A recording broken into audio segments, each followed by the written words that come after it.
Hello, everyone, and welcome back to the BattleCast. I am joined by a lovely community member, Andrea, who has done the seemingly impossible, at least from my perspective, and made Ironskulls Boyz great again by placing second in an 18-man tournament, I believe. Is that right?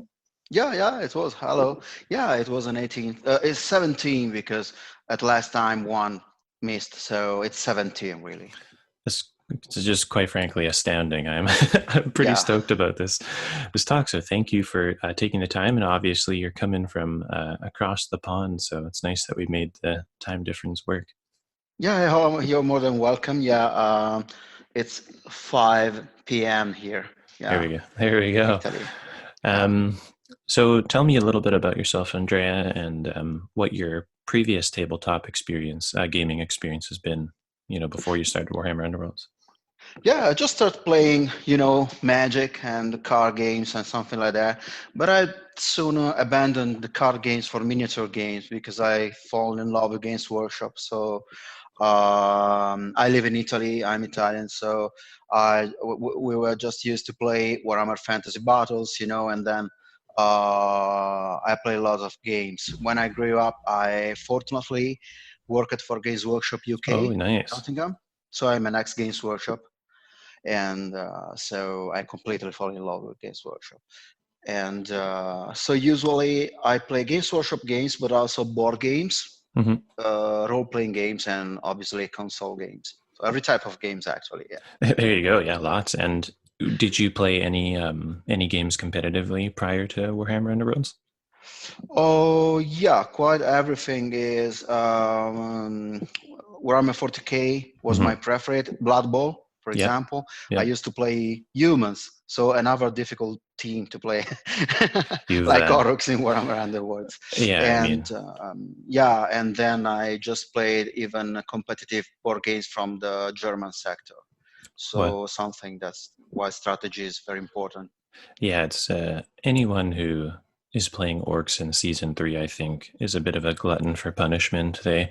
obviously like playing difficult warbands, so that's Yeah, cool. we inspire with punishment actually. So Exactly right.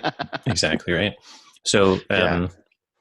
my next question is, have you partaken in tournaments? And obviously have. That's how I became aware of your great success with the orcs. But tell me a little bit about the Warhammer Underworld scene in Italy. Like how many people play near you?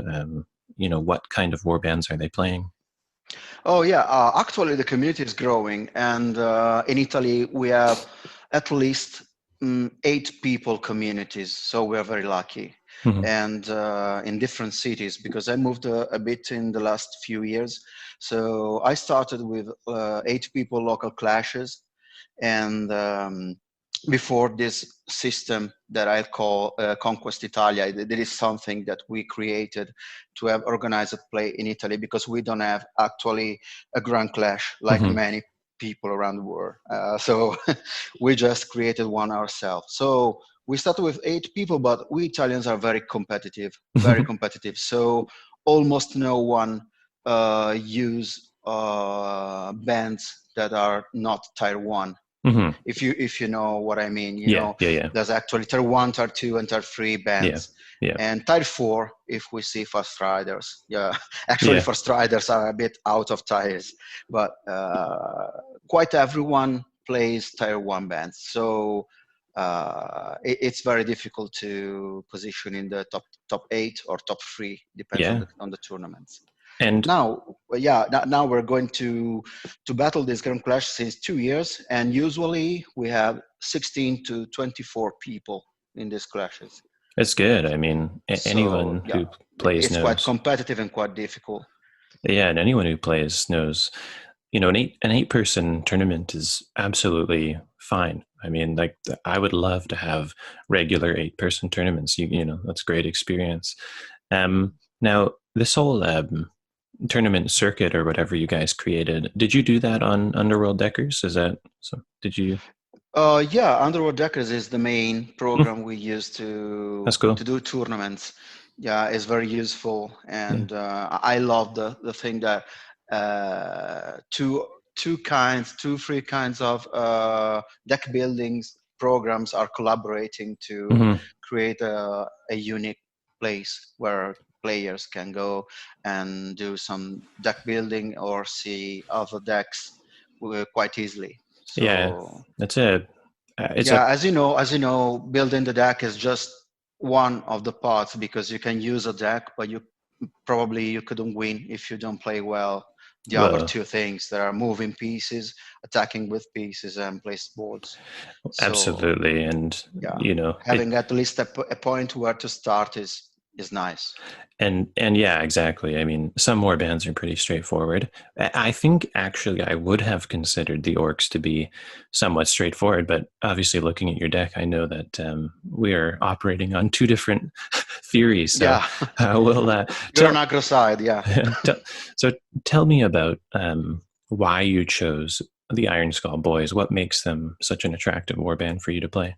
Well, actually, when I started from the Shadespire box set. So I was lucky enough to start from the beginning, Hmm. and I saw the orcs, and I never played orcs in the past. I'm much of a dwarf type, Yeah. so I saw something like heavy.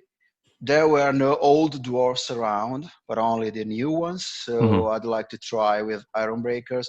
I like their backgrounds. I'm one of those players that plays by background usually. So I like their background. So I started playing them, and I found quite amazing and amusing to use them, even if it was not the coolest of periods because we were in the first period of Stormcast, Hmm. playing in the back of the field with Yeah. Yeah. Cataphrase relics. Yeah. So it Dark was not times. an easy Dark time. times indeed. Yeah. And in season, in season three, even like what makes these guys seem, I don't know, what makes you focus your time on them and be so much. Yeah. So other than playing them no matter what, and that's the Arok feeling, you know. Yeah, it is Um, very, I yeah. found orc players have that similar But I sentiment. had my difficult time in Night Vault. I couldn't build a nice deck till the end. As I say, the Oroks are like the moon, so their strength grow the much general cards that comes out. So Hmm. the more general cards came out, the more the Oroks are competitive usually Hmm. because they don't have racial cards, so they don't had racial cards so strong. So Hmm. they had to rely on general cards, and with 5 limited cards, there were a lot more ban lists or limitation lists that could nerf Yeah. the Orc decks. So we don't had a nice time Yeah. in No. Night Vault. From Beastgrave, it all changed because we have a free limitation list. Yeah. So they moved away from the limitation with some cards that we Yeah. can use again. Yeah. And then we didn't had that much I don't know how to say instant objectives, surge, Yeah. no, Surge. Yeah. Yep. surge. Yeah. You got it. Yeah, and now they are all limited. So there are no Tundrics with 11 surges Yeah. and something like that. We all Thank have God. 6, Yeah. and these help us. And then I thought something. What if I put 5 wounds, 4 wounds Oroks, unmovable Oroks probably, on an objective? What if I play your play? So if I play control and I'm going there to take your third objective for supremacy, or maybe I'm keeping the third objective for supremacy with all that wounds. Yeah. So I started building my deck around that. Cool, man. Well, speaking of deck, let's get into it. So I have your deck open here on my screen, and we're gonna go through it. Basically, objective gambit upgrade. Now, some of the cards, you don't need to get into too detail. Like fired up, we know why. Calculated, Yeah, the easy ones. But some of them are quite interesting. And it looks like you have an 18 glory deck, which is actually, that's fairly good. 6 score immediately, obviously, 6 end yeah. phase, and no third end phase cards. So why don't you take us through starting with the objectives there, Andrea? Yeah, I try to do with my deck something that was competitive. I'm playing control, so I have four fighters, four warriors that can control objectives. So I could have think about that. So I just put some immediate objective that I could score easily. For example, swift capture or temporary victory is something that you can Hmm. do every day. Yeah. The shortcut and okay, calculated risk is something that goes against my golden rules, but it's too simple to score, so you Yeah. can't have it. Going through your upgrades here, we've got a couple standards. We've got calculated risk, as you say, it is decreasing your life, but it's just so damn good. Um, Yeah. and it also helps you score fired up. I mean, if you have fired up in your hand, are you going to walk a guy through a lethal X to get it, or are you going to try and get into combat? What do you? Yeah, it's the thing is, the orcs can stand a blow Mm, or two. So when I have fired up in hand, my goal is usually lethal axis if someone right. does not engage me, because sometimes engaging the orcs, if you don't shoot them, one shot them, it could be very frightening. Yeah. So not every opponent engage me and does me that one damage that I need to score fired up. Hmm. So the most important thing is to place a lethal in a strategical way. Hmm. So I usually place my lethal on the farthest objective and at two hexes far, so that no one can push me inside the lethal. Hmm. So that with free movement, I can, from the starting axis, I can go in a lethal and Yeah. then go directly onto my objective. Right. And that happens only if I have an objective that I need to score. Yeah. So no need to wound myself, because who knows that someone shoot to Gurzag or maybe shoot to Bonkuta or to someone else. So just to clarify there, you're saying that unlike traditional orc decks, you're not going to injure your fighter just to inspire him unless you Absolutely not. have okay, absolutely not. These No, for orcs me, it's prefer an to be absolute. It's a okay. golden rule. Yeah. In my way of playing Aurochs, the first rule is you don't have many strong racial cards, but one thing you have for sure, toughness. Hmm. If you wound yourself to inspire, you lose Yeah. your only strength point, and Right. you became a shootable. Yeah. So I That's a good. started to get out, yeah, self-damaging card like Gold Pact, Hmm. or I never work on lethals to Yeah. spare myself. So when the fuck hit me, the fuck that tells you that you inspire after the Hmm. activation. So you Yes. Aurochs can't charge and be inspired at the same time. Yeah. But I There's usually don't do that. there's no incentive. That's a good point. Yeah, Um, I see you have solid gains, and looking at your objectives, or upgrades, which we'll get to later, there aren't a lot of upgrades that you kind of need to throw on. It really seems like you're going to play these things reactively. So having 3 unspent glory seems pretty feasible. Not yeah. um, shortcut is a great card. Again, not that the orcs have any tools to score them inherently, Yeah. so you obviously have to throw a couple ploys in. Do you find shortcuts fairly easy to score for you? Yeah, because I remember a thing. Often is your opponent that makes you score a shortcut in his turn. With something like confusion or something? Yeah, confusion or shifting reflections. Mm. If the opponent makes you score shortcut, you have shortcut in your hand in his turn and you score it. Hmm. So we play, the current meta is control, and there's two cards, confusion and shifting reflections, are very used. Hmm. So you have two cards to score this one, Hmm. because we remember that the crystal is a movement, so it doesn't score Yeah, this Fanway is that. objective. Hmm. But usually in the meta we play, the Hmm. opponent has the same cards. Pretty much. So yeah, to score his shortcut, often you score yours. Yeah, exactly. So it's a defensive objective Yeah, no, it also. makes Not that sense. aggressive, but also defensive. I have two or three objectives in my deck that respond to my opponent, so that Yeah. I keep traced with him and with glory points. And that's an important distinguishing point here is that obviously Andrea knows his local meta pretty well, and this orc deck probably plays quite well into other objective holding warbands. But if your local meta is like aggressive, this deck might find itself having a bit of a harder time. Yeah, aggressive deck has to be played with a bit more cunning. Mm-hmm. Uh, And we'll but get into it yeah, in a little bit. Coveted spoils. If all objectives are held, I'm seeing this card a lot more lately, simply because of the sheer amount of like Grim Watch, etc. And if you're a hold objective warband yourself, I mean, power to you. So, do you score this guy a lot? yeah, I scored. I used to score. I used to score this quite a lot, like in 7 games out of 9. Wow. Because and then we'll speak about it later. But if you lose the board Mm-hmm. objective role, it's okay. But if you have only 2 objectives in your board, it's Mm-hmm. quite easy to have 2 people on your objectives.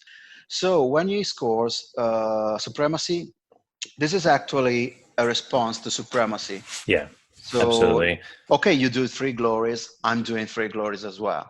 I play the current meta with control against control decks, Mm-hmm. so it's quite useful. If it's not a control deck, so it's someone that doesn't stay on the objectives, that is quite Mm-hmm. difficult in Yeah, these and times. Yeah. it makes total sense. I usually use also cards to push the objective under my Mm-hmm. enemy, under my Yeah, enemy restless feet, for, just to for score it. it's a good idea. Sometimes it Yeah. happens. Path to victory Yeah, obviously makes a lot of sense, especially if you have the 2 objectives on your side, because then you have to go to them anyway. So yeah. seems good. Tell me about Scrum. How do you go about scoring this? Do you rely on your opponent? Do you do it yourself? Yeah, just a hint, just a little corner on Path of Victory. Okay, yeah, Path of sure. Victory is actually not one of my easiest to score cards because Oroks are not great attackers. I play a deck with control cards inside, so I Mm-hmm. have not +1 dice Mm-hmm. somewhere. So Mm-hmm. if you want to attack, a 2 dice attack and a 1 dice defense is not enough. They're not Yeah. useful. But if you attack with Gurzak, or maybe if you have that in hand, you can go for a try. You can roll your 2 dice with Gurzak or with Bone Cutter. The Mm-hmm. most important thing is that you have to hope to have like a cunning but brutal, so that Gurzak can make more than 1 attack a turn, just to Right. be sure to kill someone, because Right. hitting someone is quite difficult in this deck. Yeah, and So that's that's true. that's the minimum. Yeah. So we were saying about Scrum. Mm-hmm. Scrum is another elite passive objective, because you have not to be there's no your opponent can put 4 models in a row and you score it. Mm-hmm. So if you use your models and the opponent's models, you score this quite easily. And this is another of those objectives that I score in the opponent's turn usually, Mm-hmm. because we are going. The current meta is Grim Watch, so we usually go with 5 or more pieces banned. So it's quite easy to score it. Remember only not to kill the people you are going to charge, because you see if you have 4 models at the Mm-hmm. end of the activation. Yeah. So if you charge and you're in 4, but then you're in 3, Mm-hmm. it doesn't work. Yeah, it's funny.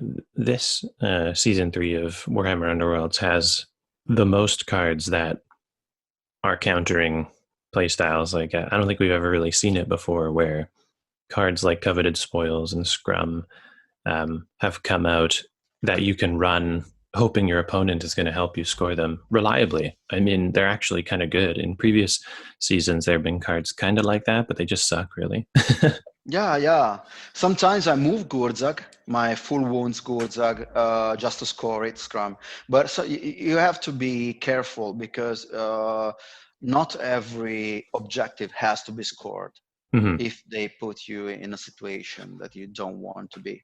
Hmm. Yeah, Because no. maybe for just one glory, you burn 4 or 5 glories the match. Hmm. So be careful.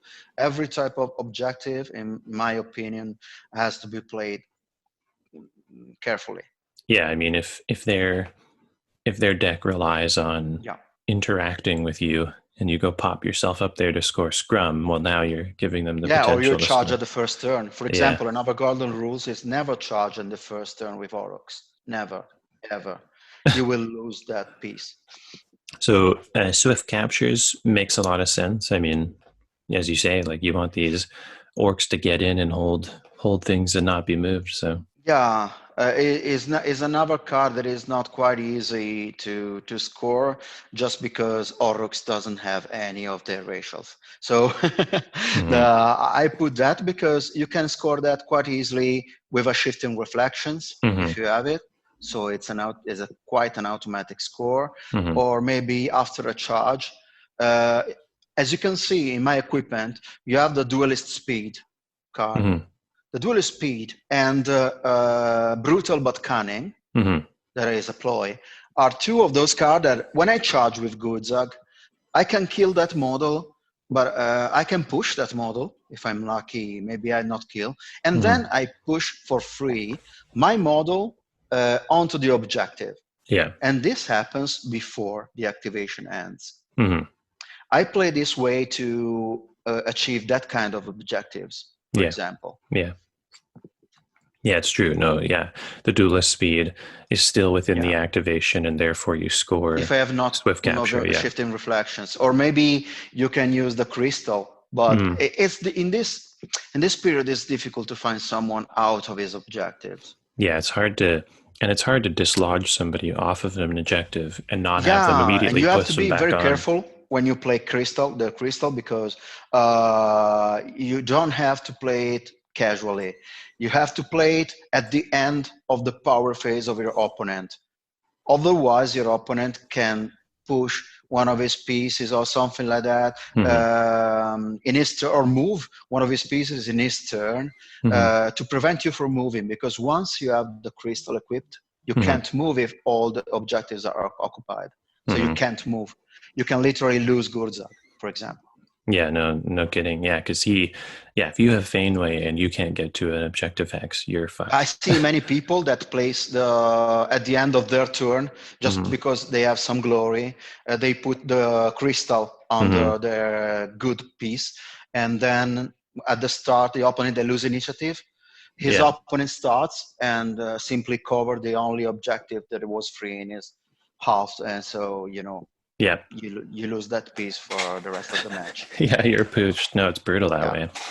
Um, Temporary victory obviously is just yeah, the strongest of all time. yeah. And steadfast defender. Oh yeah, We see that yeah, you have a lot of don't push, yeah. can't be pushed ploys. How often or upgrades? How often do you put people on guard in this warband? Does that happen at all? Yeah, it's sometimes it happens. You have to remind that it's an action, actually. Yeah, yeah, with with the Aurochs, maiming someone, we're looking at cards, and then you can guard. Yeah. So yeah, if yeah. you don't have your cards, you can guard your Aurochs, and it's always a good option. I use often aggressive defense, Yes, so that you can't push me. Even yes. if they shoot at me from distance, I lose the attack maybe, but I can't push back. If I have that objective, I usually use that also on defensive purposes. And That's then I a have the two. that's a great point. I'll just highlight that as Yeah, obviously aggressive defense is a cool card, especially when you have lots of wounds, but it's true, you can't be pushed. And there you go. He's going to take a ranged attack, be risked, have the risk of being pushed off an objective, and he'll take the hit. He'll take the free damage to yeah. not be pushed. That's a great If point. you want to, to inspire. Yeah, or even like if they're That's a good way, because you inspire before the attack. yeah, So or if they're going last in a if they're going last in a round and they're trying to push you off, it's definitely worth throwing down. Yeah, and remember that if you are desperate, you can use rebound as well. Because if someone attacks you and rebounds get in, even if Mhm. it's one damage, because you don't want to get pushed, I used it one time and it worked. Yeah, Well, that's great. We've gone through the objectives there. yeah. Why don't you take us through, just kind of top to bottom, one by one, these cards and why you run them? The objectives, Or my sorry, like the ploys rather. deploys. Okay. We Yep. have many controls gambits, so many control ploys. Restless Prize, for me, this card wins matches. Yeah. So So strong. you push two spaces an objective. You can do whatever you want. So you can use it the first turn to score a last activation supremacy. So last time, so for example, someone is scoring supremacy. No, I do. I Yep. tell this because it happens against me 2 times. so, so for a control deck, is very important that you win the first round. So I lost the match to Yeah. the Damn. when I come third actually against the Godsworn. The Godsworn, yeah, Hmm. against the Godsworn because they have two supremacies. So it's very Yeah. difficult to play against that. No So kidding. you can put the last objective under your enemy's feet, as I said, to score coveted spoils. Hmm. Remember that Restless Prize can help you to win a match because if you use at the last activation and you're 15 glories each, you can win because you're on an objective and your opponent don't. Hmm. So I just won a match that way. Wow. And it was not funny for my opponent, and it's not No. funny even for you. No. And keep this card in hand also for counter, because Yes. if your opponent has it, you just play that and you counter it. Yeah. He plays it. You play it. Yeah. Then Um. we have just speedily Yeah. brutal but cunning used to push it Gurzag on that objective. So you attack and then you push free and is optimum. So Hmm. cunning but brutal, obviously you can move and attack in the same action. So is absolutely useful. Might as well. Aggressive Yeah. defense, I explained it before, but remember that since it happens before dice are rolled, it nullifies also Potion of Rage Hmm. because in the same window. Yes. Remember and study well the windows because even I sometimes I have to check again which windows are when because it's the most difficult thing in Yeah. this game. Yeah, I just brushed up on them again because with rippers Yeah. and stuff. Yeah, no, it's Yeah, it's it's complex. difficult to master. It's difficult Yeah. to master even if for a veteran player. Confusion, you know it. Hmm. So Hmm. there's a fighter on guard. You can't push that fighter. You can't push that Moloch stone on your objective that is preventing you from doing use confusion. Yeah. Yeah. So it's a card that must be in every deck. Yes. 2 steps forward. I don't even say to you how much important is 2 steps forward. Hmm. Always put your, and we'll see it later, put your objectives near the starting point. So with 2 steps forward, you're Hmm. okay. And you can use your 4 activation to attack, Yeah. to draw cards. That is an activation that I use a lot Hmm. of times, draw cards, and to be a step ahead. Gilo's defense, yeah, I'm a bit confused about this card, but it's quite cool because you're often on an objective with Gurzag, Hmm. and if you're there, just I'm going to attack you in the power phase. Hmm. With an exalted Gurzag is not something your enemy will like.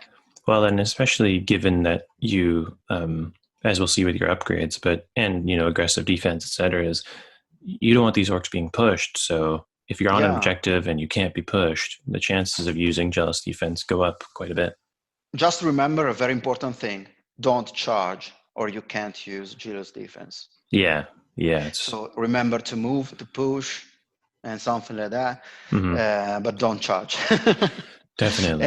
And then rebound. Of, I put this card in the deck because I ate it so much that the only way I can always only think about this card being returned into the current meta is to put it in my deck, yeah. and I swear that it makes me win matches.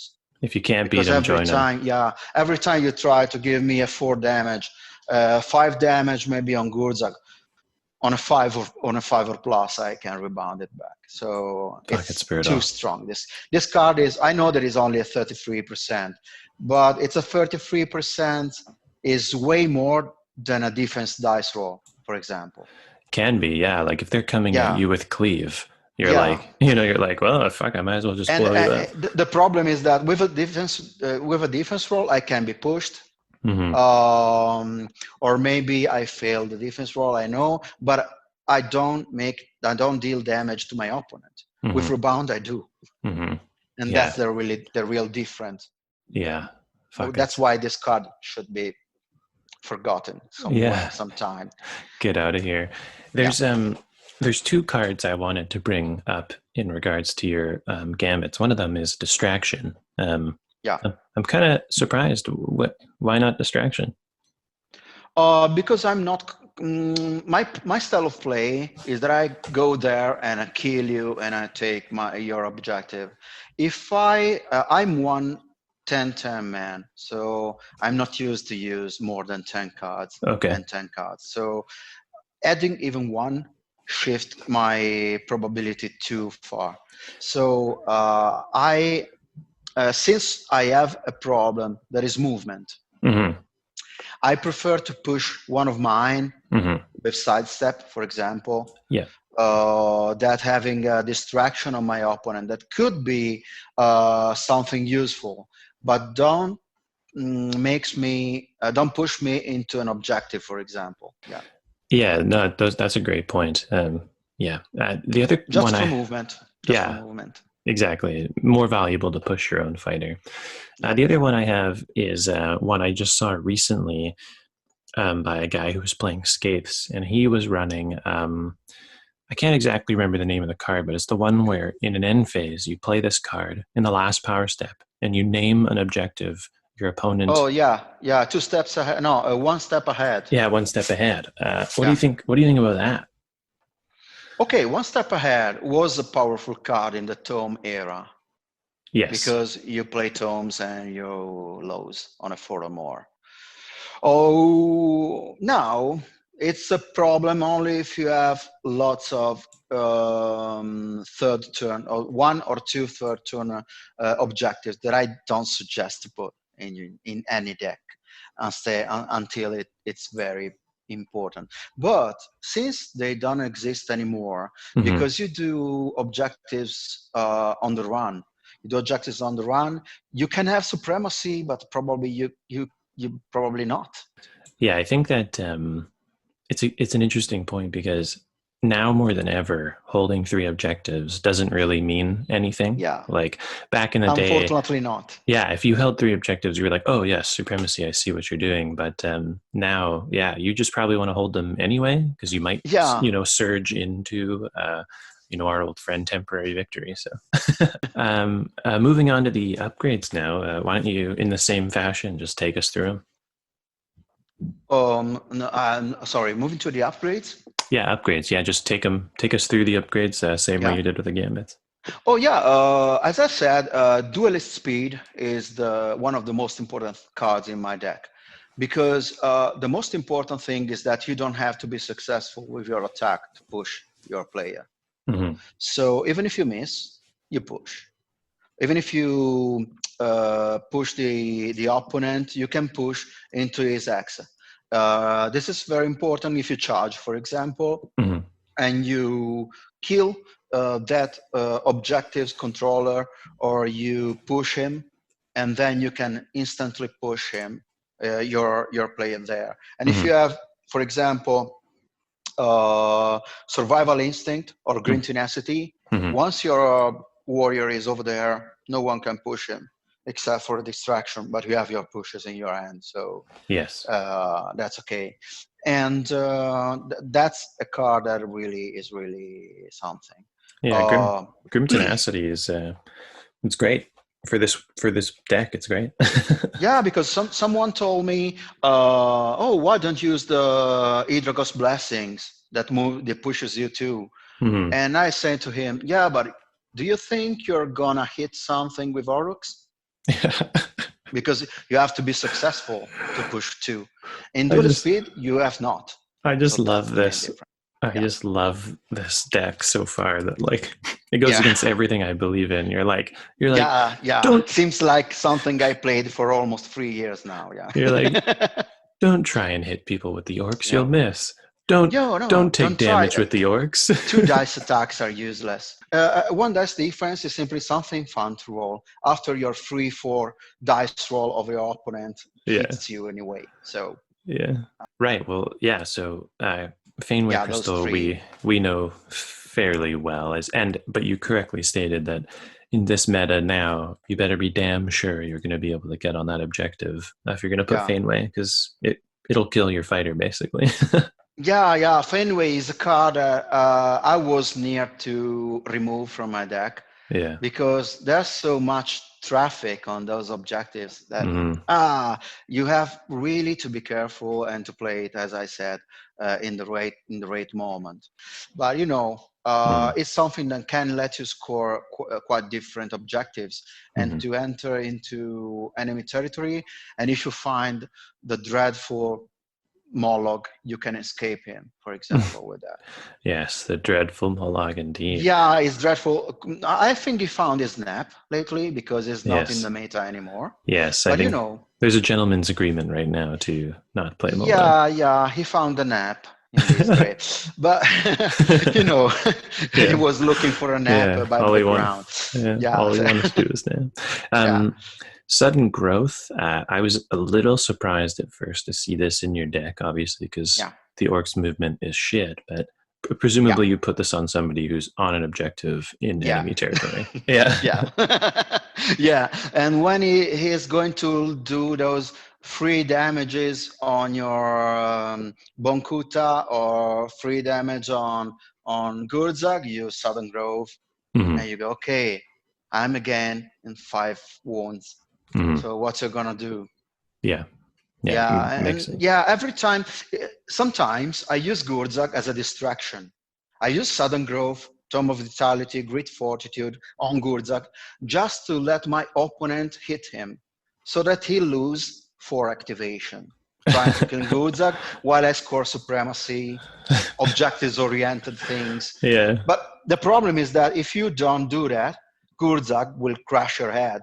hmm Yeah. So these kinds of cards, you are because Gurzag, if you try to wound Gurzag, he's inspired. Yeah. Yeah. So a Gurzag inspired is a 3 dice killing machine. Yeah. It's 2 dice plus 1 you can reroll. Yeah. So it's a 3 dice actually. It's He's better quite than he's probably quite 3 good. dice. Yeah, he's a very he's Yeah. he's the has been and always will be the greatest asset to the orcs. And And remember that you can push him. So without moving, he can literally, if you are not worried about anything else, he can literally do 2 free attacks in a turn hmm because you push, and with the last turn you can charge hmm if he's alive. yeah, yeah. So all the other ones are plus move, plus strength, plus health. It all makes a lot of sense. And Yeah, the then plus move. The plus move is a card that many people underestimate, and I was one of them. But with Aurochs, there's nothing more devastating for an opponent that your Aurochs at the sudden, all of a sudden, moves 4. hmm He was just over there with his, he's far enough. No, he's no more. yeah, So that is a great thing. Another great thing that I don't have in my deck are weapons with a range of 2. hmm That could help a lot. But hmm I'm playing control now, so yeah. everything I need everything to survive. hmm Tome of Glory is accidentally passed over. Do you find that you're getting a Oh, couple that's cool. you're getting a couple Yeah, glory out of this guy? Tome of Glory is the best thing you can have because Hmm? if you don't draw it, oh, okay, you couldn't have Yeah, draw any other card. So, yeah, but if you draw it, even at the last activation, yeah, remember it's like doing one immediate yeah, object. yeah. So, where do you have your orcs? Your orcs are on the objectives, And what is doing Haka? Completely nothing, Yeah. because it's Yeah. back there. Forever and So always. Yeah. yeah, give him a book with lots of images, and he score glories eventually. So it's Tom of Glories is for Haka or Basha, depends on your style.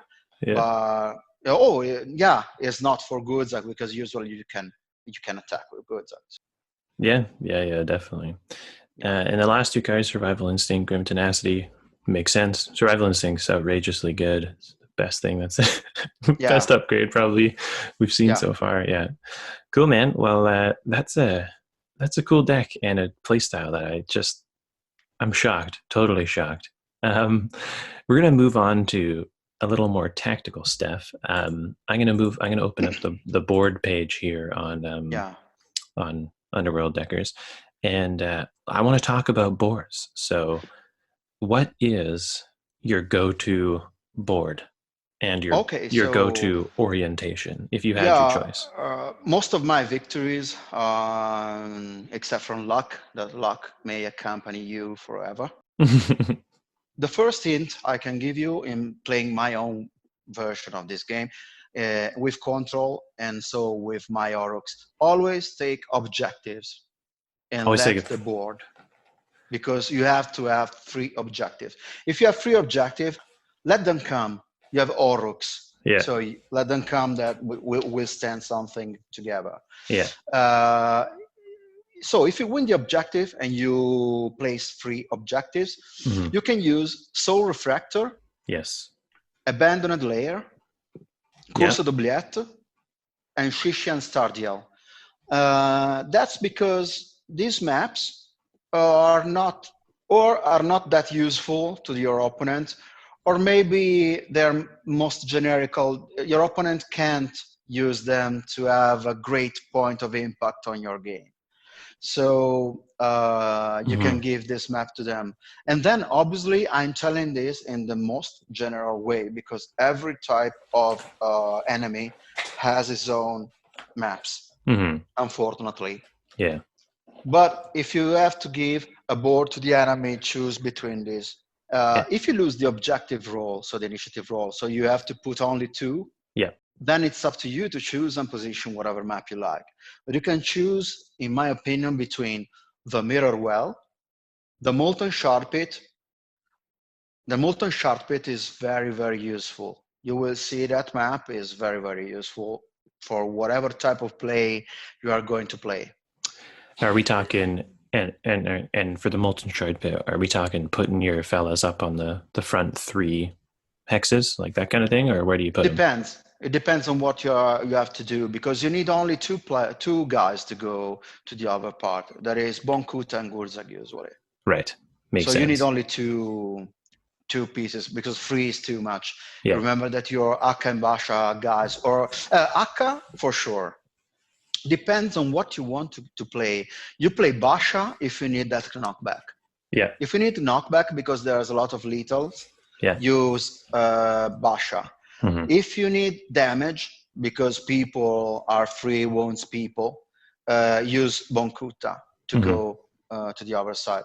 When you go into a tournament like the most recent one that you play second in, do you what are your three boards? You know, if you had to choose just three, kind of like do you do them that Uh, way, or do you literally just like go through the whole there's no board? free boards. There's no No, you no okay there's you just the opponent and his band. mhm. But I know that against the type of warband, I usually take one of those Yeah, for my needs in base of yeah, or whatever. So there's no free, actually. uh, yeah. Unfortunately, there's Fair no enough. free. What Yeah, about board orientation? So if you're placing the boards, how do you line them up? I'm gonna say to you that bottleneck can build much more distance than actually vertical one. So usually I play bottleneck or a vertical one. So you know the short side of the map, Yeah, we're along, length. along, Yeah, yeah, yeah, the yeah, long long. one. hmm So the long one, but the long one could be dangerous. The thing about bottleneck and long is I'm thinking if you're placing the board, they Yeah, have three objectives. So you still bottleneck and long knowing that their objectives could be so far away. I mean, Yeah, obviously, I took myself a good. Okay, I took myself a Gurzag or something to catch that one, mhm. because you will have, of course, one objectives that is in reach with my Gurzag and my guys. Yeah, there'll be one that's at So least a little I need far. only one. Yeah, yeah, If yep, we want to control the other two, I'm doing that strange objective where all objectives has to be controlled. But yeah. No, I need unlikely. only one. I need to be there, not be pushed, and have 7 wounds. Hmm. Then you can do whatever you want with the other two. Um, talking about strategy a little bit, objective placement. You had mentioned you definitely want to put yours next to starting hexes on your side for 2 steps forward and things like that. So if you win 3 objectives, place one on the left and one on the right, and one in the center after that, Hmm. not near the lethals if possible. Because remember that you have 3 wounds if you are near a lethal. And if So and if you have be three careful. objectives, do you want to deploy them kind of as far back as possible, or Yeah, as yeah, far, but yeah, be careful, if possible, not to put on the on border one, because usually aggro bands or magic bands or something like, or everyone that has good racial cards will play the 1 damage here, 1 damage there, and hmm, your Aurochs will lose strength. So yeah, if you're on the side, okay, you're on the objective, you probably can't avoid that 1 damage that they will play because yeah, you're on the objective. That's okay. yeah, But the damage that they play when you're hmm, on a on an limit, edge hex, yeah, yeah, on an Ajax, yeah, you can avoid that. yeah, So try good, to avoid that even in placing. And you put that lethal. Remember to put the lethal, because sometimes you put down boards that doesn't have lethal on it. hmm, And if you don't remember to put your lethal in, it's probably that you don't score calculated risk. So hmm, remember to put that lethal as far as possible from the fight. yeah, And one, as I said, just one, just near the starting X, hmm, so that you can, with a free movement, go on the lethal, go away, and go on the objective, and you're okay. yes. So that Just is, to clarify, you mean you want you don't want the lethal next to an objective, but you want it, no. yeah, you want it one farther. Yeah, makes sense. Talking about the deployment of fighters, you've mentioned that Haka's home is in the back line, and Yeah, usually Gerzag and Bone Cutter going up and yeah. getting work done. So you place Akka near the safer objective, and Basha or Bonkuta near the closest to the enemy if you have two. Okay, Basha if you need a knockback, or Bonkuta if you need damage. Hmm? Then you place Gurzag near one of the closest objective to defend. For example, my third objective, as you know. Yeah. Anyway, even if you're going to attack with Gurzag, never charge before the third activation, Hmm. because when you charge, you can't activate anymore, and it's a golden option for your opponent to take Gurzag away or wound him Yeah, beyond his capacity, so that you lose him in the second turn. yeah. You only want to let them activate 2 times maximum. Yeah, with your self vulnerable. Talking about matchups, we're going to talk about who do you love to face? Who's the war band that when you sit across them on the table, you're thinking, oh, wonderful. Yeah. So, well, like an Orok, I would say everything. I'm not afraid about anything, and I'm afraid about everyone as a player, Yeah. obviously, because I play Oroks. But as an Orok, I can say to you that probably boasted by the last victories, because I see that the decks work and the things work. I can. I like everything, but lately I discovered I like Tandric and Hmm. Goblins, Hmm. and all the people that have difficulties to one shot you before it's too late. Right. Low damage war bands. You Yeah, like to. and Yeah. And Tandrik is very easy because it meets my way of playing, because Tandrik needs you to inspire. Hmm. It seems like, we need you to do that things. So if you charge someone, if you kill someone, if you are in range for someone to be shot, you give Tandrik everything. Hmm. So I can suggest to anyone that plays against Tandrik, never go in attack range when you play Yeah. against Tandrik before the third or fourth turn. Yeah. Just Maybe fourth turn is better, because the yeah. third is too soon. Yeah. So they lose the first turn, and they can score only calculated risk. Yeah. And that's how you play against Tandrik. If you just charge with one model, you lost the game, because he he shot to you, he score. He miss, he score. You Hmm. kill him, he scores. He kills you, he scores. Yeah. Yeah. So Hang don't, on. yeah, Tandrik is playing alone. Leave Tandrik to play alone and win that game. So That's depends on your band. a good insight. And who do you hate playing against? Where if you had your way, you'd never see them in a tournament. Yeah, lately, since I tuned my deck as a counter one, I hate tough opponents that I can shoot, that can one shoot, like more than 4 or 5 wounds, like Moloch, for Hmm. example, Hmm. or high movement aggro bands like Ripas and Grashnak. Hmm. Fortunately, Grashnak is not that good, but unfortunately, when you meet Grashnak, he can like deal 4, 5, 6 damage in one activation, adding +2 movement, +2 dice, +1 Hmm. strength. And if that attack gets in and you have only one defense dice, so it You're gets in, basically yeah. you can one shot you, and you have two models that goes on 3 damage. Hmm. But Ripas is seriously one competitive band because it's anti-control. And I really, even in our friend matchups when we play, I tried Ripas, and he gave me serious problems because he don't stay on the objectives, so he don't help me with coated Hmm. grounds or something like Hmm. that. And he is coming to you, pushing you, attacking you. Uh, he is a pain in the, And the consistent push too. I mean, you get 2 attacks to try and push somebody off an objective. It's pretty yeah. sweet. He Yeah. got that. I knew when it went out that people said, "Oh, but they're weak. They're only three, and they don't move four. They don't move five. Sorry, they don't move five, or something like that." Just wait the band cards. Just wait Hmm. the band cards. And in fact, they have that +2 dice with no regrets. Yeah, that shit's For crazy. example, they have everything that makes your control life harder. Yeah. Probably they suffer aggro as well, Hmm. but you know they're very good, and they have that. If I think about it, uh, that thing that you play as a reaction, and it reduced the damage by one.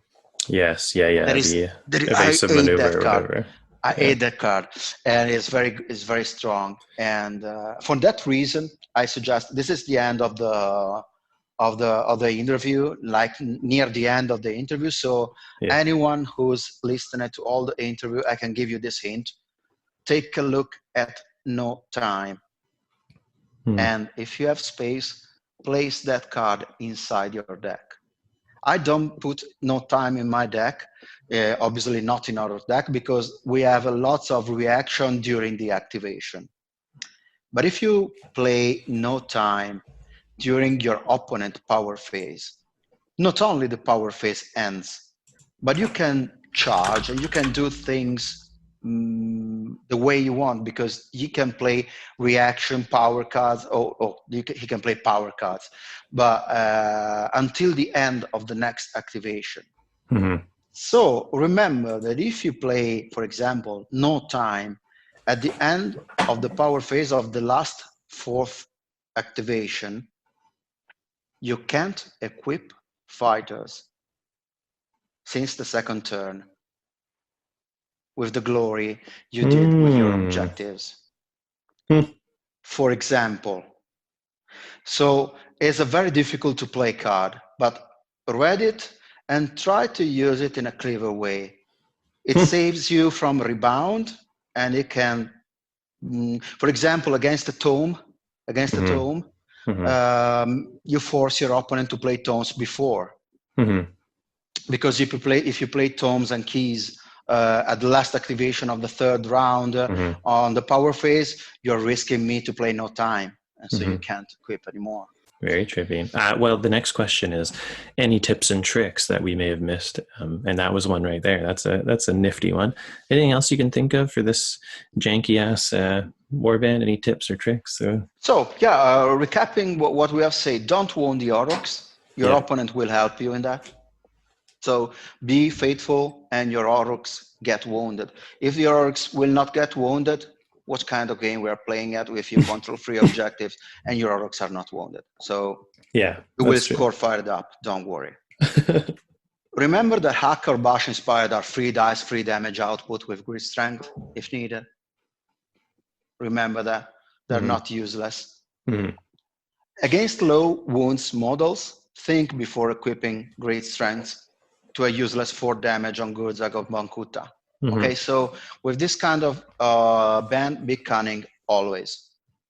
And you have to play lots of matches and maybe losing the matches and eventually came out. But my deck will help you to came out about with Aurochs.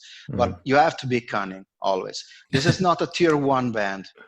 So maybe it's a tier 2 band now, maybe. Oh wow. But let's start it as a tier 3 band. What I want Okay. to say is that everyone can win with almost any band, except for Fast Riders that I can't find, except for that guy from Russia. I don't know what he won.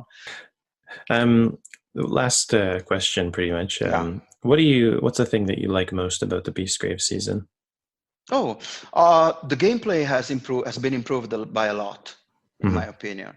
I love rotation, for example, Yeah. and I know that it's the only way to conserve pass me a term, a living card game Hmm. alive, because this is a living card game, even Hmm. if a living card game is something that have the Fantasy Flight games, but it's a living card game. Hmm. So rotation helps a lot. Yeah. And you can see this playing since the start. You can see that the difference between glory points are mm, not that not that much. Yeah. Yeah. So Yeah. you can play actually, and you can win by a short range, for example, Yeah. Yeah. with anyone. Makes sense. So, in my opinion, the gameplay has improved by a lot if I can score that results with Aurochs in a competitive ambient. So, Yeah. we are very competitive in Italy, very competitive. Yeah. No, it's very impressive. Similarly, what's the least favorite thing about Beastgrave for you?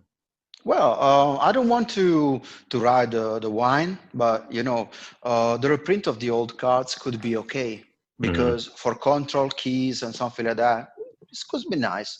But some cards, like as I said, rebound, change the Hmm. match. It's Yeah. not about whining, but about dealing damage in enemy's turn, Yeah. deleting one action, Yeah. and bringing you ahead without the enemy even rolling a defense dice. Yeah. It's an immutable 33% that can Hmm. shift a match. Yeah. So, in my opinion, uh, mm, better not think about that. Yeah. But if someone in Games Watch will ever listen to us, I'd like they know they should be more careful about those kind of close output. But we just live the moment, and Yeah. so Yeah. obviously no one will listen to us. So if if you don't like something, Yeah. because it's too strong, well, if it's general card, put it in your deck. Yeah. That's Sadly. it. And as I said, as I ate rebound, but the only way to not stop whining, okay, I put it in my deck. So Yeah. it's rebound for me, it's rebound for you. Yeah. And then when every one of us, we put rebound in their deck, maybe it will be limited, but it will not be limited because fortunately, another thing that I like very much about this Whisker season is that we have free limited Yeah, I like that cards. too. So the less limited and ban list stuff, because with free limited cards, we play better. We play Yeah. better.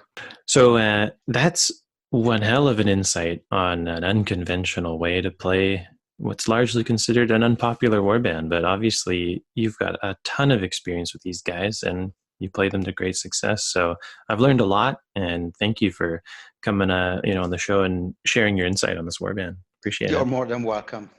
Thanks for watching. I hope you enjoyed the video. Please consider supporting the channel by liking this video or subscribing to the channel, and especially hitting that bell icon. Feel free to leave comments in the comments section below. I love talking with you guys. Until next video, I'll see you then. Thanks.